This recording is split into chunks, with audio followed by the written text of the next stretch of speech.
Buenas tardes a todos, bienvenidos, muchas gracias por su presencia, muchas gracias por su participación en este evento tan especial para nosotros que estamos organizando por el 11º aniversario del Centro Geotécnico Internacional.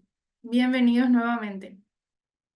El día de hoy queremos conversar un poco sobre instrumentación y monitoreo geotécnico para taludes con la presencia de estimados expertos.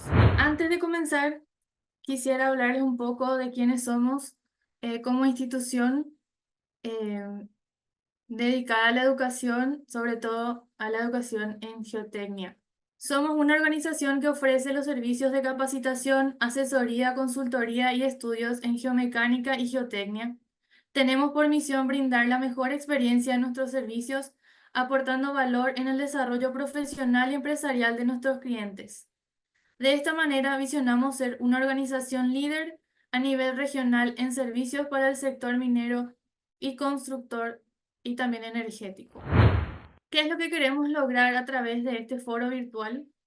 La idea es proporcionar conocimientos sobre técnicas avanzadas en instrumentación y monitoreo geotécnico, permitir a los participantes resolver dudas específicas directamente con expertos, promover la formación de conexiones profesionales y académicas, incentivar el uso de los conocimientos adquiridos en proyectos reales. Primeramente, quisiera presentar al ingeniero Cristian Obregón, que nos va a estar hablando desde Perú. Él es geólogo por la Universidad Nacional Mayor de San Marcos, con estudios de maestría en Ingeniería en Minas de la Universidad de McGill, Canadá. Tiene una especialización en mecánica de rocas y modelamiento numérico, con más de 10 años de experiencia en estudios geotécnicos y geomecánicos para proyectos mineros y obras civiles, que incluye el desarrollo de investigaciones geotécnicas de campo, supervisión de ensayos in situ, planeamiento de ensayos de laboratorio de suelos y rocas, diseño, análisis y modelamiento geotécnico de estructuras mineras, tales como tajos abiertos, presas de relave, pas de lixiviación, botaderos de desmonte y componentes asociados. Actualmente se desempeña como consultor en temas de geomecánica minera. Paralelamente se dedica a la docencia en temas de mecánica e ingeniería de rocas.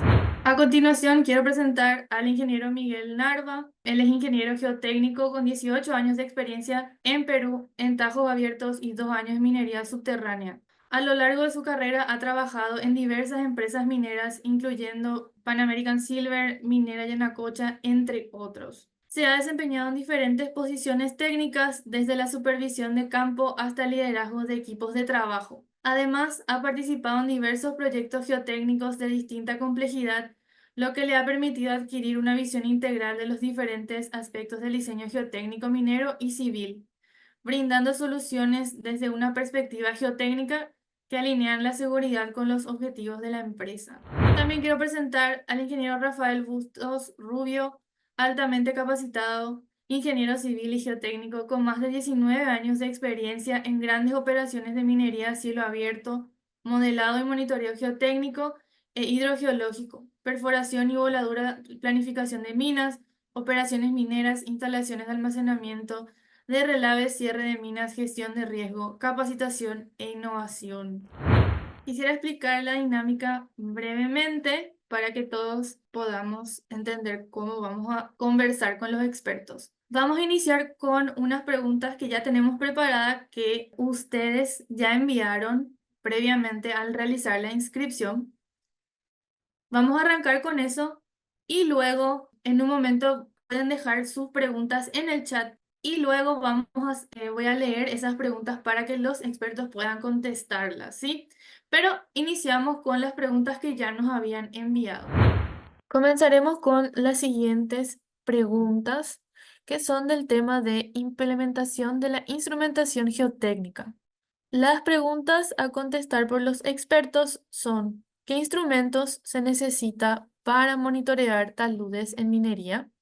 Bueno, voy a tomar la pregunta más desde un punto más general y me gustaría comentar la importancia de tener un propósito para la instrumentación. Entonces, entender básicamente el modelo geotécnico que desarrollamos con nuestras investigaciones, entender los mecanismos de falla de ese talud para poder orientar nuestra instrumentación para mejorar ese entendimiento conforme hacemos el minado de ese talud, por ejemplo, ¿no? El primer punto que yo quería resaltar aquí es la importancia de tener claro qué respuesta buscamos con esa instrumentación. Buscamos medir deformaciones, presión de poros, cómo correlacionamos eso también con el mecanismo de falla esperado en este talud.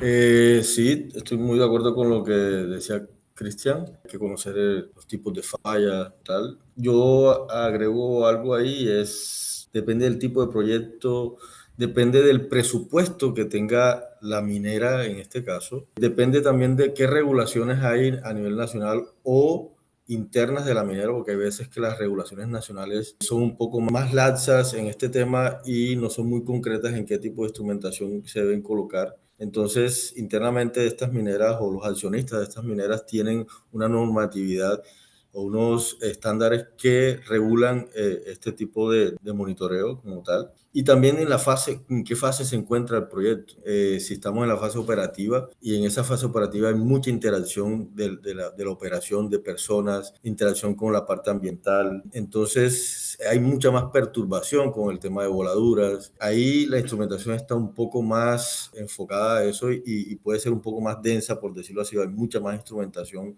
instalada como prismas, como radares, piezómetros de cuerda vibrátil, de tubo abierto, inclinómetros. Y ya cuando el proyecto empieza a llegar a esa vida de finalización, esa etapa de cierre progresivo o esa etapa de cierre definitivo o post-cierre, ya esa instrumentación va mucho más enfocada a una estrategia de control como tal. Yo lo que quisiera aportar es que nosotros tenemos diseños y que nosotros, digamos, podemos atacar, digamos, el punto de monitoreo en base a estas recomendaciones de diseño, ¿no?, para el control de la operación, ¿no? Y viendo también el punto de vista geológico, ¿no? Nosotros ya desde el diseño podemos identificar qué taludes tienen factores de seguridad altos, factores de seguridad ¿no?, bajos, ¿no? O taludes, digamos, que pueden ser críticos en base al tipo de material, un tipo lógico. Esto nos va a ayudar a nosotros a poder elaborar el plan de monitoreo geotécnico, ¿no?, en base a lo que mencionó con el presupuesto respectivo, hacer un estimado de costos, ¿no?, a lo largo de la vida de la mina y poder planificar el tiempo en el cual nosotros necesitamos estos instrumentos, ¿no? Sea un radar, sea pues un hitos topográficos, extensómetros, inclinómetros. A lo largo de la vida de la mina, el minado ese es bastante dinámico, ¿no? Entonces, nosotros vamos a tener taludes fase, taludes finales. Entonces, nosotros lo que tenemos que hacer es ir de la mano con este plan de minado para poder soportar, digamos, a la operación y ir planificando nuestra instrumentación, que puede ser temporal, puede ser, digamos, ya definitiva, y en base también a lo que puede surgir, ¿no? Normalmente los taludes pueden cambiar o en todo caso puede haber, digamos, mineral en algunos taludes que nosotros, digamos, queramos optimizar y necesitemos instrumentación para lograr estos objetivos, hacer un radar, otro tipo de instrumentación o tenemos estructuras cercanas. Esta interacción con otras estructuras también nos genera, nosotros podamos proponer otro tipo de instrumentación y sobre el cual, digamos, nosotros brindemos ese tipo, digamos, de soporte a la operación y para lograr estos objetivos, que es finalmente el minado de estos taludes, que tengan un factor de seguridad aceptable, ¿no?, en base a lo que se recomienda en este tipo de casos, en base a la altura, en base a las consideraciones geológicas. ¿Cuáles son los criterios para implementar la instrumentación geotécnica en el cierre de depósitos de desmonte y presas de relaves? Respecto a la segunda pregunta, quisiera sesgarlo más desde el punto de vista de los desmontes, de los depósitos de desmonte. Hemos tenido experiencias exitosas, creo yo, en los últimos años con la operación de estas estructuras. Y el comentario ahí va más que todo al uso de los diferentes sistemas de líneas de defensa. Nuestras primeras líneas de defensa para la operación de depósitos de desmonte ha sido básicamente los extensómetros. Entonces, la extensometría nos ha ayudado desde un punto de vista de control operativo para tener información de cómo están esos desplazamientos conforme hacemos las descargas en estas estructuras. Aunado a esto, van también las inspecciones visuales tanto de cómo se hace el avance de la calidad de material que se está descargando, los procedimientos que tenemos para determinadas alertas. Básicamente hay que hacer como primero un análisis de riesgos, que en empresas de relave está muy controlado por una simulación del peor escenario en caso de que se presente un rompimiento de una de los diques o de las presas que contienen los relaves, y mirar ese impacto no solamente a nivel de seguridad de las personas, sino ambiental, social, socioeconómico, y de acuerdo a ese estudio, a ese análisis de riesgos, hay una clasificación por esa consecuencia que hay de acuerdo a ese rompimiento de la presa. Hay una clasificación internacional que se da de ese riesgo, que es esa clasificación, si es bajo, es medio, es de riesgo significativo, de riesgo alto, y de acuerdo a eso hay unas medidas de control que hay que tomar en temas de monitoreo para las presas de relave. Instalación de instrumentación en tiempo real, o instrumentación que nos pueda dar los tiempos para poder tomar medidas de control para en caso de tener o empezar a definirse una falla como tal. Igual pues para botaderos no es tan compleja, pero sí tema de prismas, estaciones robóticas para la lectura de estos prismas o monitoreos satelitales, de acuerdo al tamaño que presenten estas estructuras, puede ser utilizado en la práctica minera. Con respecto a los criterios para implementar instrumentación, los análisis, como ha mencionado Rafael, de rotura, digamos, de presas son clave. Pero igualmente, digamos, la estabilidad a largo plazo, la estabilidad química también, los depósitos de monte, el depósito, digamos, de relaves. Igualmente, el tiempo de vida de funcionamiento, digamos, de los subdrenajes, ¿no? De cómo es que se va a implementar este tipo de cierre, digamos, de estos del depósito de desmonte.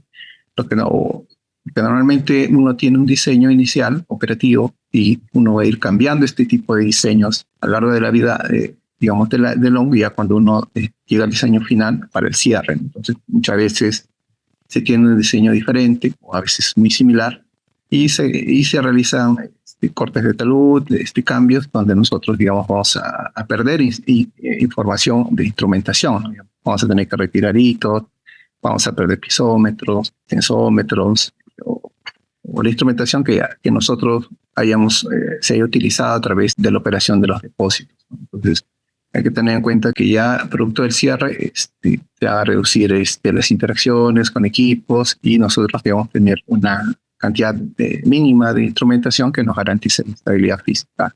Estos depósitos, capacidad de monte, pues presas relaves, puede ser un pad, un tajo. Cada uno de estos componentes debe ser evaluado en base a su requerimiento. Por ejemplo, en un tajo puede formarse un pitlake, podemos tener agua dentro del tajo, etc., ¿no? Entonces debemos evaluar la gestión de riesgos para poder, digamos, tener este cierre de acuerdo a los requerimientos normativos también del lugar donde estemos trabajando. A continuación tenemos el siguiente tema, que es el monitoreo y análisis de condiciones de taludes. Y sobre este tema, los participantes han preguntado: si se monitorea el contenido de humedad del suelo arcilloso de un talud, ¿es posible predecir la falla con solo ese dato? Solo medir el contenido de humedad o saturación de un suelo o de una roca no es suficiente para predecir una falla. Podríamos nosotros desde el diseño intuir que cierto nivel de saturación podría disminuir el factor de seguridad hasta cierto punto y producir una falla, pero eso es en el papel. Pero en la realidad como tal, yo por eso en el punto anterior hablábamos de la instrumentación para verificar ese monitoreo para corroborar las variables de diseño como tal. Creo que aquí para predecir una falla o para que sea una falla, no solamente con un aumento en el nivel freático y monitorear con piezómetros sería suficiente.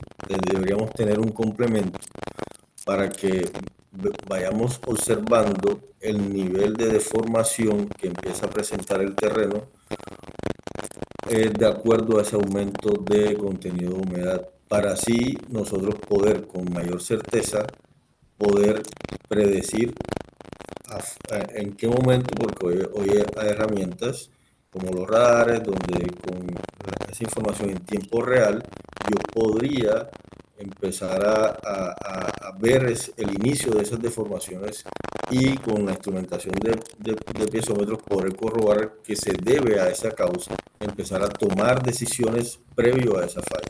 Y incluso podríamos definir con la información del monitoreo, no del piezómetro, sino de los radares, en qué momento podría, si continúa ese nivel de deformación, en qué momento se daría esa falla como tal. Sí, creo yo que no hay que ver los parámetros de forma aislada, ¿no? Habría que verlos en correlación con otros parámetros, deformaciones, los prismas, esos GPS, y hay que ver la extensión también para tener una idea de la magnitud de las señales que estamos teniendo del terreno, ¿no? Lo mismo sucede con los GPS, que podemos tener lecturas, unos picos que son bastante puntuales, entonces habría que correlacionarlo y ver cómo están los otros GPS de áreas circundantes para darnos una idea de la magnitud, de la escala del evento.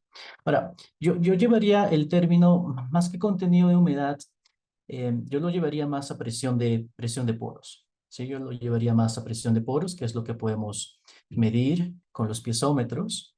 La pregunta de predecir si podemos tener indicadores, ¿no? Entonces, la forma como trabaja esto, o al menos mi entendimiento, es que tenemos un modelo, ¿de acuerdo? Tenemos un diseño, como lo mencionaron los colegas anteriormente, y ese diseño cumple un factor de seguridad mínimo y por eso se procede a construcción e implementación. Dentro de ese diseño hay consideraciones, por ejemplo, como el nivel del agua esperado cuando se esté haciendo ese minado de esos bancos. Entonces, nuestra tarea es, cuando se hace el minado, monitorear cómo está ese nivel del agua. Y si sobrepasamos esas presiones que consideramos para la etapa de diseño, comenzar a detonar estas respuestas. Porque en la fase de diseño hemos hecho los análisis con la información disponible y si teníamos, por ejemplo, un nivel del agua por encima de los 30 metros, eso ya inducía una falla según los modelos para un factor de seguridad menor al target. La lógica aquí funciona. Tenemos un diseño y comenzamos a monitorear el comportamiento del talud. En este caso específico, puntualizándolo para esta pregunta, sería la medición de la presión de poros. ¿Cómo está para esa sección, para esa área? ¿Estamos dentro de las consideraciones o estamos viendo desviaciones importantes? Estamos observando desviaciones importantes comparada con lo que consideramos para el diseño de ese talud. Entonces, yo llevaría ese contenido de humedad precisamente al incremento de presión de poros, que sí puede ser un factor crítico para inducir un determinado mecanismo de falla. ¿Cómo influye el nivel de humedad del material en el factor de seguridad de los taludes y estructuras geotécnicas? Bueno, nuevamente, yo no lo llevaría a términos de humedad, lo llevaría más a presión de poros, que es cuantificable, que es medible, que es observable. Entonces, básicamente un incremento de presión de poros genera una reducción de la resistencia al corte y la reducción de resistencia al corte del material puede inducir desplazamientos. Ahora, estos desplazamientos, dependiendo de su magnitud, pueden ser desplazamientos pequeños, tolerables, que estén bajo nuestros umbrales de operativos, entonces no hay problema, simplemente estamos en alerta, pero estos desplazamientos también pueden tener un comportamiento más progresivo e incrementarse en el tiempo. La relación que yo veo de esta pregunta que es importante considerar es la relación que hay con el agua, en específico con el incremento de la presión del agua y su influencia en la estabilidad, reduciendo su resistencia al corte y por ende reduciendo ese factor de seguridad, si queremos verlo desde un punto matemático o como un número. De hecho que el nivel, digamos, de humedad influye, pero como menciona Cristian, habría que enfocarlo desde el punto de vista de presiones de poro. Quizás podríamos enfocarlo desde un punto de vista, digamos, desde el parámetro de saturación y hacer un modelamiento de la curva de contenido de humedad para hallar los parámetros de resistencia, ¿no? Digamos, podemos utilizar un modelo donde nosotros podamos incluir la succión dentro de nuestro modelo, digamos, de resistencia al corte y poder, digamos, evaluar esta influencia de la saturación dentro del análisis de estabilidad, ¿no? Eso nos va a ayudar, digamos, para evaluar cuando tenemos lluvias muy fuertes, ¿no? Lluvias continuas, ¿no? En base a cómo se va a producir esta saturación, ¿no? Esta saturación y desecación del talud en base a esta curva, digamos, de saturación el contenido, y la curva de contenido de humedad y ver esta influencia, ¿no? Hay algunos papers tiene, digamos, este tipo de análisis. Y, digamos, estas curvas de continuidad se pueden estimar en base a métodos empíricos, en base a la granometría, ¿no? Granometría y hidrometría, la gravedad específica y la densidad. Entonces, nosotros podemos estimar en base al modelo de Frendon, quizás el modelo que yo utilizo es el de Argy-Paris para evaluar esta continuidad de humedad y de ahí calcular la probabilidad y también podemos utilizar calcular la resistencia al corte, ¿no? Entonces, es posible, sí, hacer un modelo numérico y evaluar, digamos, esta influencia de la humedad o, bueno, de la saturación y las presiones de poros, ¿no? Dentro del análisis de estabilidad de un talud. Si es posible. Hay también una metodología, creo que es de Vidal, que también se puede utilizar en un curso y también me parece que es útil, ¿no? Pero ahí necesitamos nosotros algún dato luego de laboratorio para poder hallar la curva de contenido de humedad, ¿no? Contenido de retención de agua. Continuamos nuestro foro virtual con el tema de tecnologías avanzadas en monitoreo geotécnico. Las preguntas que recibimos sobre este tema son: ¿cuáles son las ventajas principales del uso de drones para el monitoreo en tajo abierto en gran minería en comparación con métodos de monitoreo tradicionales? Sí, hay una gran ventaja en utilizar drones. Creo que es una herramienta que ha venido utilizándose ya en los últimos años para hacer un levantamiento, digamos, topográfico. Personalmente no he utilizado drones para el monitoreo de tajos, ¿no?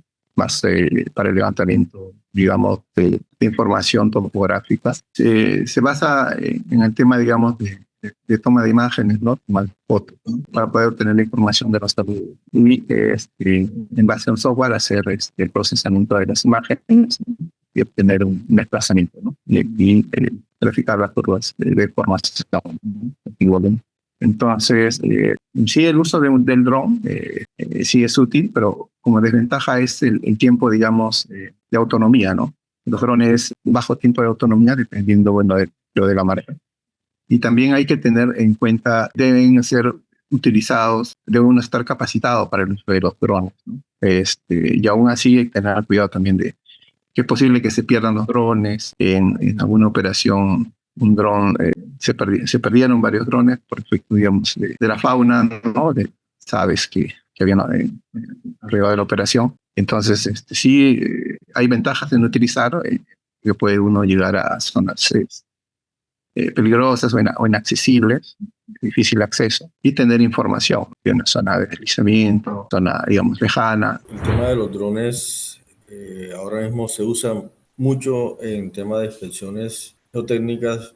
Hay muchas áreas en las cuales tú no puedes acceder. Son, como decía el colega, de difícil acceso. Entonces tú puedes tomar la foto, el video con una resolución de ver todo el entorno al área que tú requieres y ver qué está sucediendo o de dónde puede estar viniendo el problema si la acumulación de agua son de niveles superiores en los taludes y que se está infiltrando en un sitio y eso es lo que te está aportando el agua en la zona que tú estás monitoreando. O sea, puedes ver más cosas de lo que tú a simple vista o a nivel de la altura que tú tienes puedes ver. Entonces tú puedes tener una panorámica mejor del área de interés, tanto de antes de que se produzca el deslizamiento hasta después, que por temas de riesgos tú no puedes acceder a esos deslizamientos y tú puedes tomar las fotos, cuantificar los volúmenes y con base en esas imágenes tomar decisiones o plantear el plan de trabajo de por dónde atacar o eliminar ese riesgo de deslizamiento que se produjo como tal. También hoy en día se usan los drones para adosarle instrumentación de termografías, porque hay taludes que presentan problemas de estabilidad porque hay combustión, por ejemplo en la minería del carbón, hay mantos de carbón que generan autocombustión y generan deformaciones en el terreno como tal, y tú puedes observar antes de que sea visible esa área con fuego, tú puedas con solamente temperatura o medir temperaturas con un dron, tomar esas áreas y incluirlas en un mapa de riesgo como tal, de áreas críticas que puedan tener el Tajo en esos momentos. Adicional también, no solamente es la cámara del dron, sino que le adosan también la tecnología de LiDAR para también no solamente tomar una mejor topografía en 3D, sino hacer monitoreos también de deformaciones. Lo otro es que el dron también es utilizado para tomar una galería de imágenes a un talud en específico y hacer un mapeo estructural en 3D soportado en un software adicional que procesa esas fotografías y te da una imagen completa del talud para tú hacer el trabajo, y no es desde una oficina. Claro que en campo es mejor, pero a veces hay riesgo de acercarte al talud y tomar esa geología estructural que es importante también para la geotecnia y para la estabilidad de los taludes y la modelación como tal. Los drones sirven para varias aplicaciones, ¿no? Dentro de esos, la fotografía nos ha ayudado mucho para la fotointerpretación, el mapeo estructural digital. Entonces, básicamente el dron te está dando coordenadas X y Z y cada píxel tiene un RGB, tiene un color. Entonces, si juntamos todos esos píxeles, vamos a tener una fotografía que georreferenciada. Podemos hacer ahí el mapeo estructural y nos ha sido bastante conveniente justamente para lugares donde no podemos tener acceso, como se ha mencionado, o simplemente por un factor escala, ¿no? Para ver estructuras que cruzan diferentes bancos y podemos trazarlas mejor en ese análisis fotogramétrico. Lo otro que también se mencionó y hemos tenido muy buenas experiencias con eso es con el uso del LiDAR. Entonces hay diferentes instrumentos que se pueden adicionar al drone. Dentro de esos está el LiDAR. El LiDAR lo podemos poner dentro del drone, el LiDAR lo podemos poner en una avioneta o lo podemos poner en un avión más grande. ¿La diferencia cuál va a ser? La diferencia va a ser el área de cobertura, el área que puede cubrir, ¿no? Y bueno, el LiDAR nos puede dar un point cloud, una nube de puntos bastante precisa. Y la ventaja de esta tecnología es por un efecto de rebote, es que podemos de alguna manera remover el efecto de la vegetación. Muchas de las otras tecnologías, el INSAR, por ejemplo, tiene esas limitaciones de vegetación. El LiDAR puede sobrepasar esa limitación, se pueden hacer correcciones en la nube de puntos para poder tener un modelo real del terreno, del Ground Bear Model, ¿sí? Y si llevamos eso al monitoreo, la aplicación es hacer escaneos consecutivos, generar una superficie y simplemente hacer una diferencia volumétrica de esas superficies. Con esa diferencia volumétrica vamos a poder identificar zonas que han ganado material, zonas que han perdido material. Entonces, fuentes de deslizamiento o zonas de acumulación. Si hacemos eso continuamente, seguidamente en el tiempo, podemos tener otra línea de monitoreo ahí con estas herramientas. Nuevamente, sería el LiDAR aplicado con el uso de los drones, ya que eso se menciona en la pregunta. ¿Qué tipos de tecnologías satelitales se utilizan actualmente para el monitoreo de taludes y cuáles son sus diferencias clave? El tema de tecnologías satelitales se viene utilizando ya de uso generalizado en diferentes operaciones, pero hay que tener en cuenta que estas tecnologías necesitan también un soporte adicional de monitoreo, ¿no? Debido a que recolectan información en base a fotos, ¿no? Fotos y que son igualmente comparadas con otras fotos, ¿no? En base a interferometría de onda, ¿no? Entonces, ellos estiman la información del terreno en base a este tipo, digamos, de tomo de información. Entonces, tú tienes solamente el desplazamiento en una dirección, entonces necesitas complementar este tipo de, digamos, de información que te proporcionan los monitoreo, digamos, satelital con tu monitoreo clásico, probablemente una estación total, tu sitio, ¿no? Para que te da información, digamos, de la dirección del desplazamiento o del movimiento de la estructura que estás monitoreando, ¿no? Sea un talud, sea una presa. Entonces, igualmente ahí puede influir, digamos, zonas de vegetación, zonas donde tenga nieve, etc., ¿no? Hay algunas ventajas en el uso, digamos, de la tecnología satelital, con el radar, ¿no? Y la línea de vista, ¿no? Y la división del movimiento, ¿no? Que es lo que miden, digamos, desde el espacio, ¿no? Pues en minería es muy utilizado hoy en día. Se puede hacer un histórico o un análisis histórico, y por no ser un monitoreo en tiempo real, esto te da a ti como una herramienta para táctica, por decirlo así, para tú ubicar o enfocar, de acuerdo a ese monitoreo histórico de satelital, cuáles son esas áreas que se han movido durante cierto tiempo, 10 años, 5 años, 20 años, de acuerdo a lo que tú quieras. Y también te sirve para identificar de pronto cuál es el efecto de la minería en las áreas aledañas.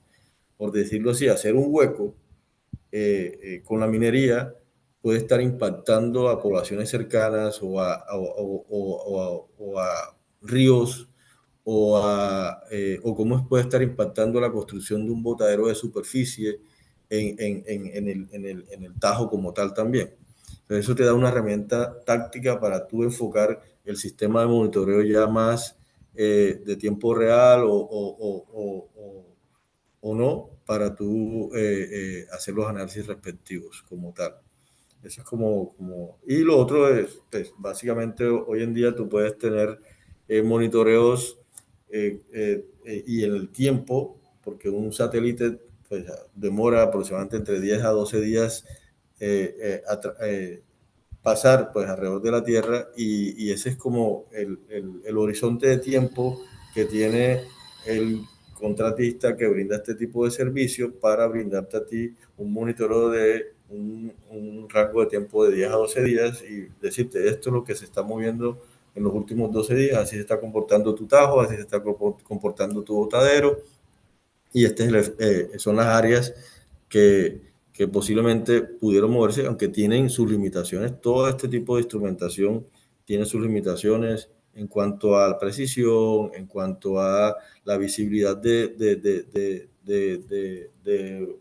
tajo, porque hay satélites que giran en un sentido, hay satélites que giran en otro sentido, se llaman geometrías ascendentes o descendentes, entonces deberías tener las dos para empezar a ver ambas caras de la moneda, por decirlo así, porque hay un satélite que ve, de acuerdo a la orientación del talud, ve bien un talud, pero hay otro que no lo ve, que viaja en el otro sentido. Entonces, son tecnologías muy valiosas que no reemplazan otros tipos de monitoreos, son complementarias.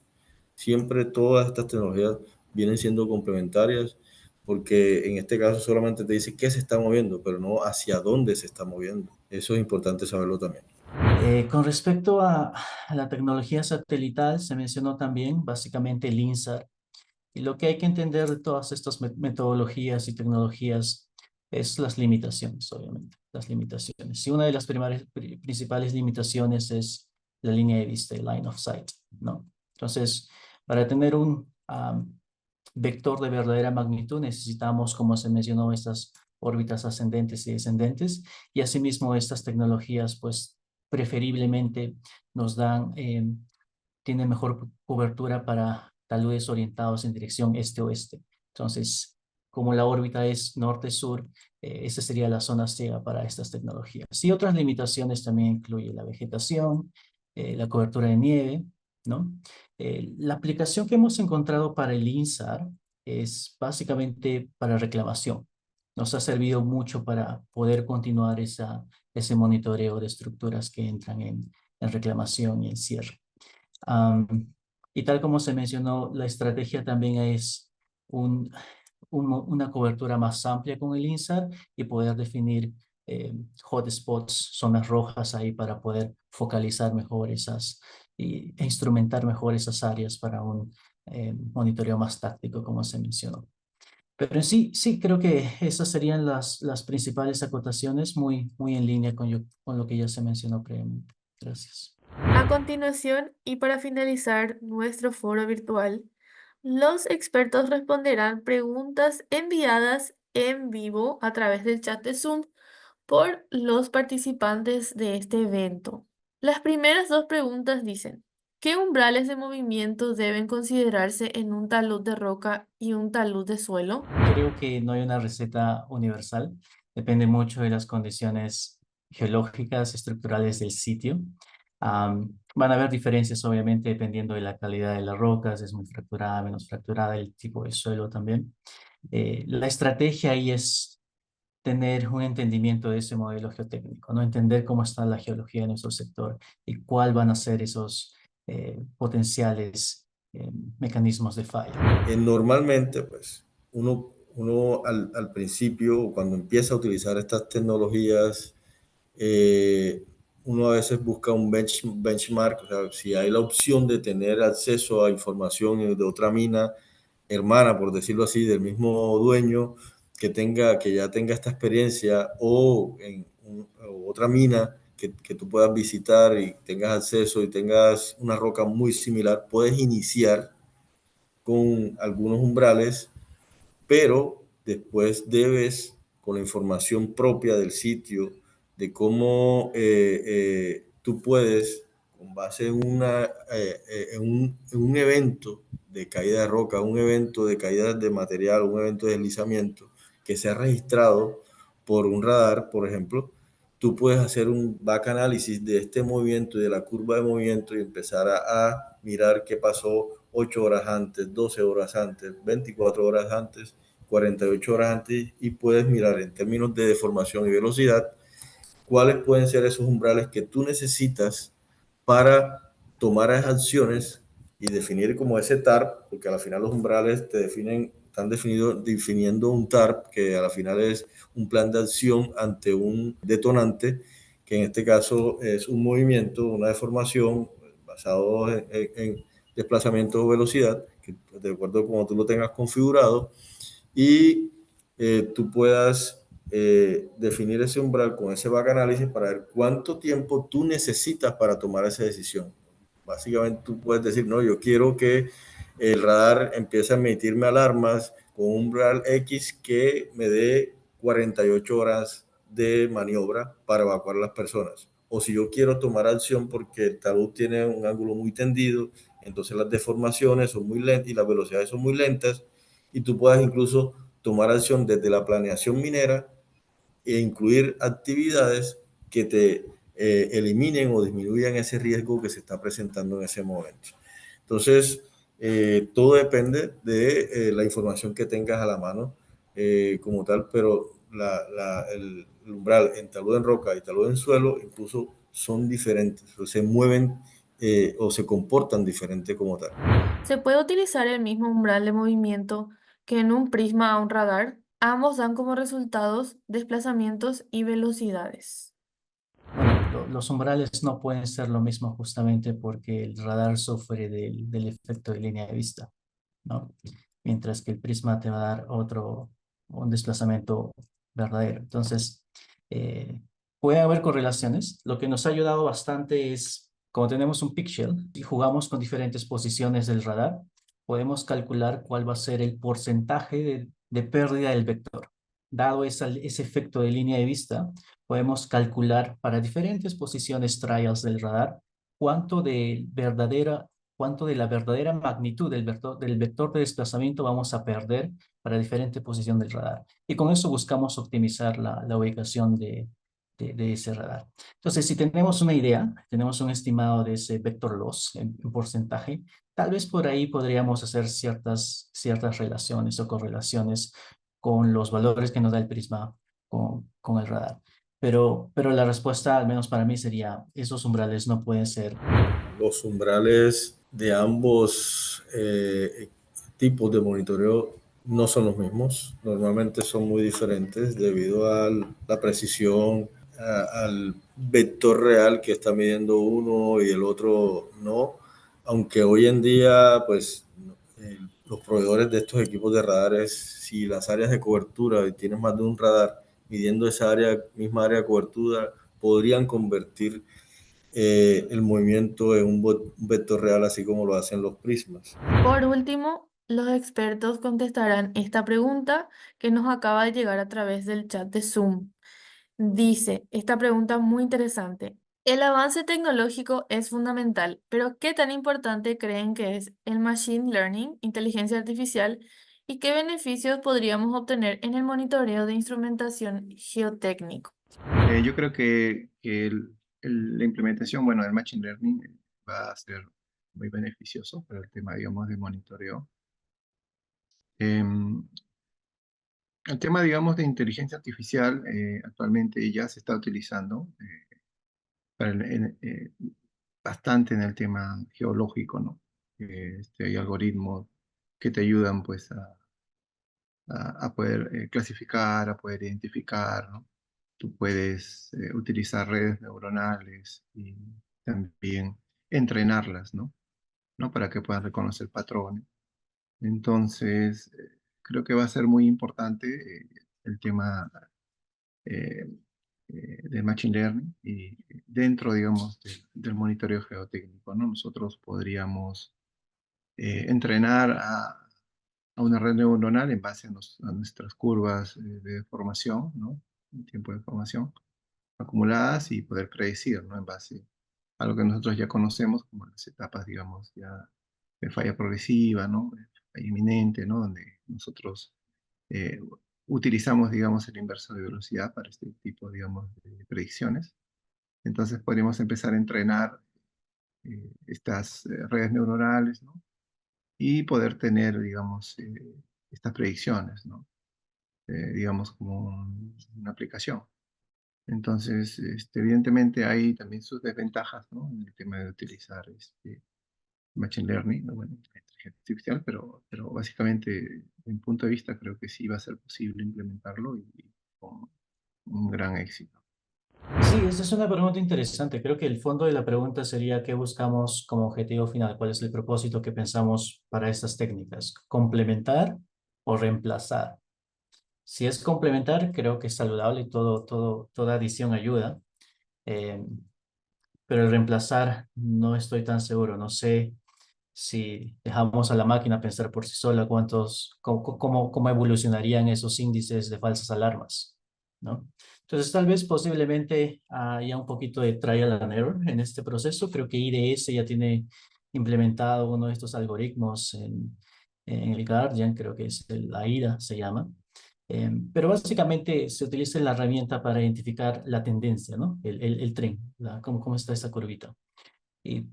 Básicamente lo hacemos ahora con el ojo, ¿no? Vemos cómo están esas tendencias, utilizamos algunas métricas, pero el objetivo de esto es que el algoritmo pueda identificar esos patrones. Yo creo que si es un complemento, bienvenido sea, pero si es buscar reemplazar, no creo que esa sea la estrategia conveniente. Es una herramienta valiosísima. Sin embargo, como decía Cristian, somos nosotros a la final quienes configuramos los umbrales, quienes configuramos o vemos esa información y seteamos el software para que nos avise. En este caso, pues esa aplicación adicional que manejan algunos proveedores de radar ayuda a eliminar en gran parte esas alarmas o falsas alarmas o alarmas operativas. Y básicamente lo que hacen es comparar las curvas del movimiento que se está presentando con curvas de movimientos reales y decir si se parece o no se parece y me dice esto es un movimiento real. Pero al final quien determina si es un movimiento real o no es la persona, el geotecnista de campo. Cuando después de que el de la sala de monitoreo le mandan esta información, el software, y le comunica el de campo va, mira y establece, o si hay una herramienta eh, de, de superponer sistemas de monitoreo, que por ahí había una pregunta relacionada con eso, poder establecer con radares, prismas, piezómetros, monitoreo satelital, superponer esas capas y poder tomar decisiones más acertadas para la seguridad de la operación. Pero somos nosotros quienes manipulamos esa información y la configuramos como tal.